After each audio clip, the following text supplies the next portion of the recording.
tentunya. Ya, untuk ada tausiah pada malam ini akan disampaikan oleh orang tua kita, guru kita, Ustaz Agus Irwanto. Kepada beliau kami persilakan. Bismillahirrahmanirrahim. Assalamualaikum warahmatullahi wabarakatuh. Waalaikumsalam warahmatullahi wabarakatuh. Bersyukur kita pada Allah Subhanahu wa Ta'ala karena pada malam hari ini Allah masih memampukan kita, Allah masih memberikan izin kepada kita untuk bisa sama-sama berkumpul di tempat yang kita cintai ini, Gang Gurame, Jalan Sunan Giri 3 ya Bapak Ibu. Tadi Pak Ustadz Amsari sebelum sini nanya ke saya, Bu, Gang Gurame apa sih? Gang Gurame itu guyon rame-rame, Pak Ustadz. Guyup rukun rame-rame. Salah saya diprotes. Insya Allah itu mencerminkan dari suasana filosofis dari kebatinan dari warga di Jalan Sunan Giri 3 ini. Kemudian juga sholawat serta salam tidak lupa sama-sama kita sanjungkan kepada permata alam Nabi besar Muhammad Sallallahu Alaihi Wasallam beserta keluarganya, sahabatnya, dan juga mudah-mudahan kita umatnya yang masih tetap memegang teguh dan menjalankan sunnah-sunnahnya. Bapak, Ibu, anak-anakku sekalian yang semoga dirahmati Allah Subhanahu Wa Taala, kita sama-sama duduk di sini dalam rangka tasyakur bin ni'mah, dalam rangka mensyukuri nikmat yang Allah berikan kepada kita, yaitu nikmat kemerdekaan. Alhamdulillah, pada tahun ini kita sudah memasuki hari ulang tahun yang keberapa, Pak? 78 tahun kita sudah merdeka. Kemerdekaan ini bukan hadiah dari para penjajah, bukan hadiah dari Belanda, Inggris, ataupun Jepang. Tapi kemerdekaan ini adalah berkat dari rahmat Allah Subhanahu wa Ta'ala. Sedikit saya bercerita, mohon dikoreksi Pak Guru, Pak Harudin kalau saya salah ceritanya. Bapak Ibu jamaah rahimakumullah, ketika tanggal 16 Agustus 1945, pada saat mendapatkan informasi bahwa Jepang sudah menyerah di tangan sekutu, pada saat itu salah satu tokoh bangsa kita, yaitu Soekarni, bertanya kepada Bung Karno. Pada saat itu tanggal 16 Agustus. Kebetulan memang namanya Soekarni dan Soekarno, pada dulu memang bukan ini sesuatu yang kebetulan, memang namanya hampir mirip-mirip. Soekarni bertanya kepada Bung Karno, wahai Bung Karno, kita proklamirkan saja kemerdekaan kita ini tanggal 16 Agustus, hari ini, hari Kamis, tahun 1945. Tapi apa jawaban Bung Karno pada saat itu? Tidak, saya ingin deklarasi atau proklamasi kemerdekaan Republik Indonesia ini itu dilaksanakan besok pada hari Jumat Legi, tanggal 17 Agustus tahun 1945. Kenapa Bung Karno menginginkan hari Jumat pada saat itu, tidak hari Kamis? Karena ternyata hari Jumat itu merupakan Sayyidul Ayyam, penghulu atau induknya dari hari selama 7 hari. Dan pada saat itu juga bertepatan dengan tanggal 9 Ramadan 1364 Hijriah.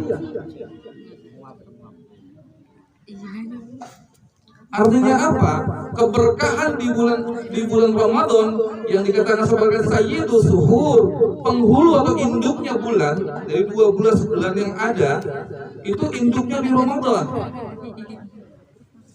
Jadi proklamasi kemerdekaan Republik Indonesia itu diperingati dari di antara dua Sayyid, Sayyidul Ayyam dan Sayyidus Suhur.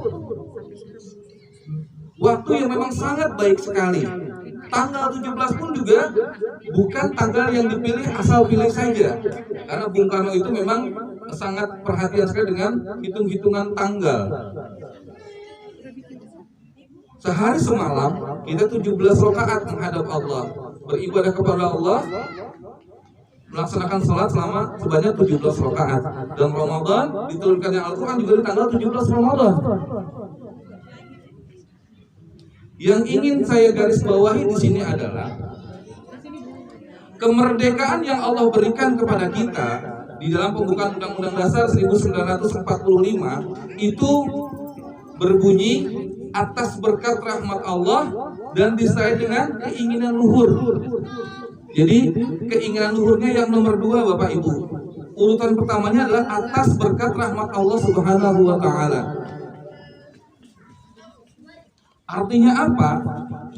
Keberkahan yang Allah berikan dengan memberikan hadiah kemerdekaan kepada bangsa Indonesia pada saat itu. Allah Subhanahu wa Ta'ala berfirman dalam Quran surat Al-A'raf ayat ke-96, A'udzu billahi minasyaitonir rajim. Walau anna ahlal qura, apabila seluruh penduduk negeri ini amanu wattaqau, beriman, wattaqau dan bertakwa kepada Allah. Allah cuma minta 2 Bapak Ibu kepada kita. Amanu wattaqau, beriman dan bertakwa kepada Allah. Maka Allah akan memberikan hadiah kepada kita. Apa hadiahnya? La fatahna bainahum minas sama'i wal ard. Wa la fatahna barakatin minas sama'i wal ard. Allah akan memberikan barokah. Barokahnya bukan barokah biasa, barokatin, keberkahan kepada kita dari langit dan bumi. Walakin kadzabu, dan apabila kita mendustai, apabila kita tidak mensyukuri, apabila kita tidak taat setelah Allah memberikan hadiah kemerdekaan kepada kita, fa akhraja bainahum bima kanu yakdzibun, maka Allah akan mencabut keberkahan yang Allah berikan kepada kita dari langit dan bumi. Bukan karena Allah marah kepada kita, bukan karena Allah memberikan azab kepada kita, tetapi karena ulah kita sendiri. Jadi Bapak Ibu jamaah rahimakumullah, Allah sudah memberikan kepada kita keberkahan.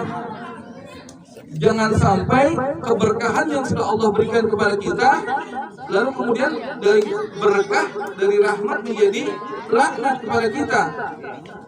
Karena kita mengisinya dengan hal-hal yang Allah murkai. Apa sih berkah itu? Kita mungkin sering kali mengucapkan kata-kata berkah. Bapak Ibu jamaah rahimakumullah, sederhananya, kalau ada seseorang yang mungkin punya penghasilan sedikit, tetapi kenapa kok dia bisa bersedekah, dia bisa membantu fakir miskin yatim, bahkan juga bisa umroh dan naik haji. Karena banyak sekali kisah-kisah nyata orang yang memang hanya secara kasat mata mungkin penghasilannya kecil, tapi bisa berangkat ke tanah suci karena ada keberkahan. Tapi di sana banyak sekali orang-orang yang mungkin memiliki gaji atau penghasilan yang besar, tapi tidak bisa melakukan itu semua. Selama ini yang kita cari adalah keberkahan dari Allah Subhanahu wa Ta'ala. Ketika kita melihat bayi yang lahir, kita doakan, barakallahu laka ma'ahum, keberkahan atas Allah terhadap anugerah bayi yang Allah berikan kepadamu.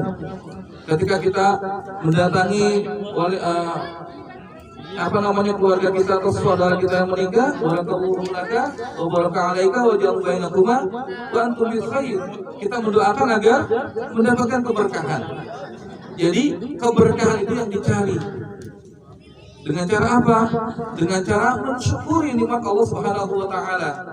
Karena Ibnu Qayyim al-Jauziyah mengatakan bahwa manifestasi syukur adalah yang pertama i'tiraful qalbi, yaitu menetapkan di dalam hati bahwa kita menerima atau bersyukur terhadap nikmat yang Allah berikan kepada kita.